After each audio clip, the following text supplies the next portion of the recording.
You know, that feeling when you check your bank account and everything just feels a little poorer? Well, there's a secret. Hidden process happening right now that is actively and constantly moving wealth out of your pocket and into the hands of the richest people and the biggest banks. It's not taxation. It's not even inflation, not exactly. It's the engine that creates the inflation. It's called quantitative easing. Don't let the fancy name fool you. This isn't some boring economic theory. This is the financial mechanism that has caused every major housing bubble, stock market spike, and every crisis since 2008. It's the process that is actively dooming the middle class. And it is the single greatest reason your dollar buys less every single month. The system is rigged, and this is how they rig it. This is the story of how trillions of dollars are created out of thin air, who gets to spend that new money first, and why you are the one who ultimately pays the fatal price for it. Let's start with a big, simple problem. What does a central bank like the Federal Reserve in the US or the European Central Bank do when the economy is headed for a collapse? Usually they have one main tool: interest rates. They cut interest rates to make borrowing money cheaper. If it's cheaper to borrow, businesses will take out loans to build new factories, hire people, and expand. People will take out loans to buy houses or cars. This injects energy and life into the economy. But what happens when interest rates are already near zero? They run out of bullets. You can't cut rates much lower than zero. This is exactly what happened during the 2008 financial crisis. After the global economy nearly imploded, the Fed cut rates down to basically nothing. But the crisis was so deep and the fear was so high that banks still wouldn't lend and people still wouldn't borrow. The economy stayed frozen. The central bankers, meeting in secret rooms, had to come up with a radical, never-before-seen solution. They needed to inject money directly into the system, bypassing the traditional interest rate channel. They needed something new, something that sounded smart and complex so no one would question it. They called it quantitative easing, or QE. The goal, they claimed, was noble: stabilize the financial system and prevent a fatal depression. But the method they chose created a whole new, deeply unfair and doomed system that we are stuck in today. Forget everything you think you know about money printing. Key isn't about running physical printing presses in Washington and creating stacks of dollar bills. It's much simpler and much more dangerous. Quantitative easing is simply a digital accounting trick. Imagine the Federal Reserve is sitting at a computer. A bank calls them up and says, "Hey, we have $100 million worth of U.S. Treasury bonds. Want to buy them?" The Federal Reserve says, "Sure." Now, where does the Fed get the $100 million to pay for those bonds? They don't have it. They don't take it from taxes. They don't borrow it. They literally type it into existence. On their computer screen, they simply credit the selling bank's account with a new $100 million. They created new money that did not exist 1 second before the keystroke. In this exchange, the Fed has taken an asset, the government bond, and replaced it with cash deposit in the bank's account. They have swapped one type of paper for another, but the key is that the total amount of money in the financial system has grown by $100 million. This process is repeated hundreds of thousands of times. This is how the U.S. Federal Reserve added trillions of dollars to its balance sheet after 2008, and then again after the 2020 crisis. The Bank of Japan, the European Central Bank, they all did the same thing. This is the urgent global shift that few understand. It's like playing a massive game of Monopoly, and suddenly, the bank controller, the Fed, gives themselves a machine that can print free $500 bills, but only they and their friends at the big banks know the code to use it. Now we get to the fatal core of the issue. Who gets to spend this new fake money first? The people who sell the assets to the Federal Reserve are primarily the largest financial institutions: J.P. Morgan, Goldman Sachs, massive hedge funds, and foreign central banks. They are the ones who hold the massive stacks of government and mortgage bonds that the Fed wants to buy. When the Fed credits their accounts with brand new, fresh digital dollars, those dollars are deposited directly into the hands of the wealthy elite. This is money that has not yet filtered down to the real economy where you and I live. This is where the ancient economic principle known as the Cantillon effect becomes crucial. Richard Cantillon was an 18th century economist who noticed something simple but profound. When new money is injected into an economy, the people who receive that money first benefit the most. Why? Because when they spend that fresh money, prices haven't gone up yet. The new money has full purchasing power. Think about our $100 million example. Banker A sells their bond to the Fed and gets $100 million. Banker A immediately buys stocks, luxury real estate, or corporate jets with that money.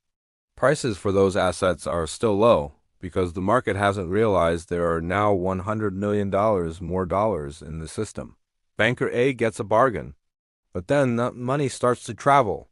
The seller of the jet or the house gets the $100 million and spends it on goods and services.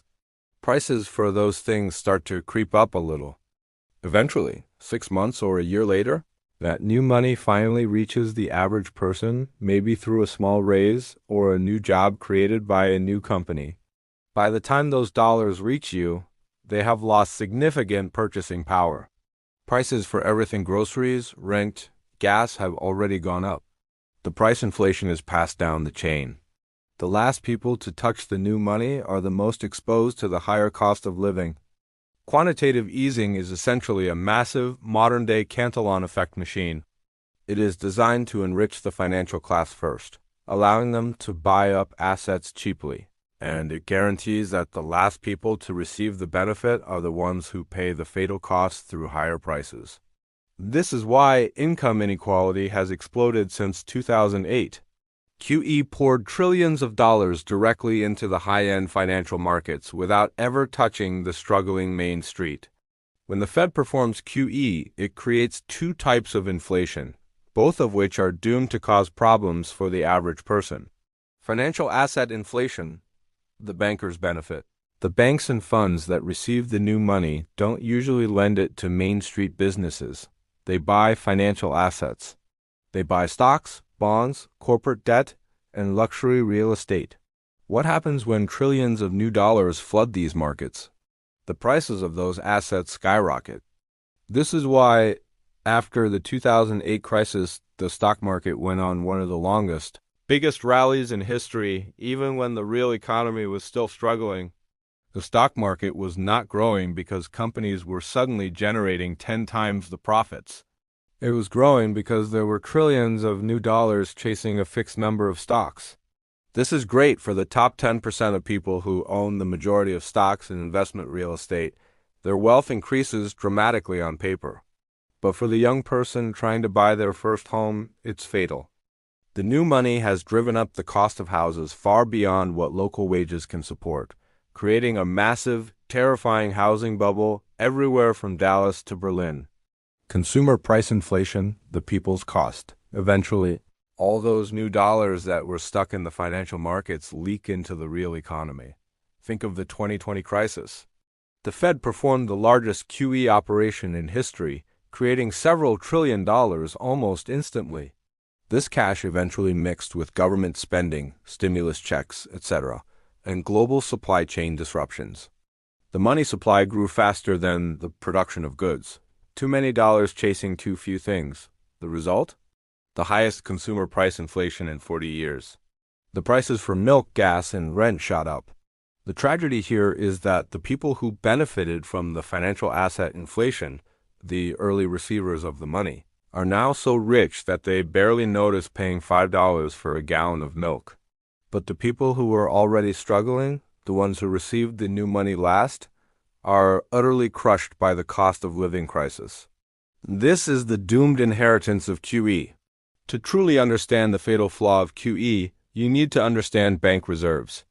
This is where the story gets really detailed, and it's what central bankers don't want you to know.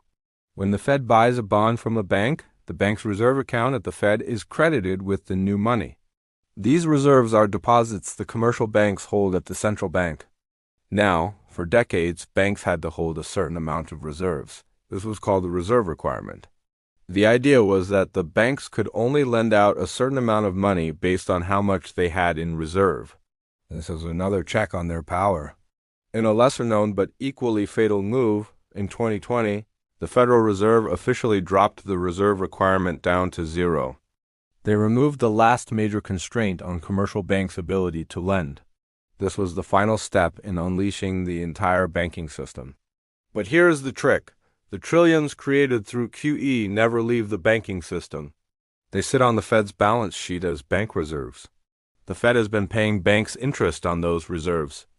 Think about that. The Fed creates money out of thin air, gives it to the big banks in exchange for bonds, and then pays the banks interest for holding that new, fabricated money. This is essentially a subsidy or a wealth transfer straight from the public to the private banking system. If the Fed has to pay out billions in interest to banks on these reserves, where does that money come from? Ultimately, the Fed's losses are covered by the taxpayer, by you.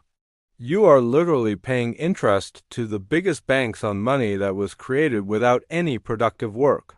This is how the system is doomed to enrich the powerful at your expense. So, if QE is the process of creating money and using it to buy assets, then its reverse, quantitative tightening, QT, is the process of trying to shrink the money supply and restore some balance. The Fed stops buying assets, and sometimes it lets the bonds on its balance sheet mature without replacing them.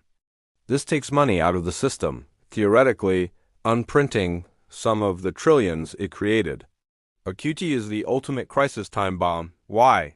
Because the entire financial system, the stock market, the housing market, the government's borrowing habits has become completely addicted to the easy money created by QE. Imagine a patient who has been on a massive, constant dose of adrenaline, Keo, for 15 years. Now, the doctor starts to slowly take the adrenaline away, QT. The patient goes into shock. This is why every time the Fed has tried to shrink its balance sheet, the stock market or some corner of the financial system throws a tantrum, forcing the Fed to reverse course or slow down. The system is so overloaded with debt and overpriced assets that any attempt to restore balance risks a complete, fatal collapse. 2018. The Fed tried QT. The market pitched a fit. They stopped. 2022-2023. The Fed tried QT again, while simultaneously raising rates. What happened? Massive regional bank crises like Silicon Valley Bank, SVB, and Signature Bank. Why? Because the money that was so easily created during QE started to disappear during QT, revealing the weakness beneath the surface. The Fed now faces an impossible dilemma, a doomed choice. Stop QT, keep money easy and guarantee permanent, high inflation that continues to crush the working class. Continue QT, risk a catastrophic financial collapse or a deep, painful recession because the markets can't handle the withdrawal of fake money. This situation is the direct fatal consequence of the decision to use quantitative easing after 2008. We are trapped in a cycle of dependency on digitally created money, and the withdrawal process is as dangerous as the addiction itself. If you take one thing away from this, it should be this.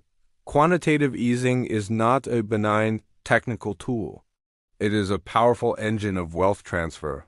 It takes financial assets off the balance sheets of the largest private banks and replaces them with new, clean interest-earning money created out of thin air. The biggest banks and the wealthiest investors get to spend this money first, benefiting from the Cantillon effect by buying assets at yesterday's prices. Everyone else, the saver, the worker, the first-time homebuyer, is the last in line to receive the money. And they are the ones who pay the fatal cost when those trillions of dollars finally hit the street and drive up the price of everything you need to survive. The system is designed to stabilize the financial elite during a crisis, and it is doomed to destabilize the purchasing power of the average citizen's money forever. The more you understand this single powerful mechanism, the better equipped you are to protect yourself from the constant, hidden devaluation of your labor and your savings.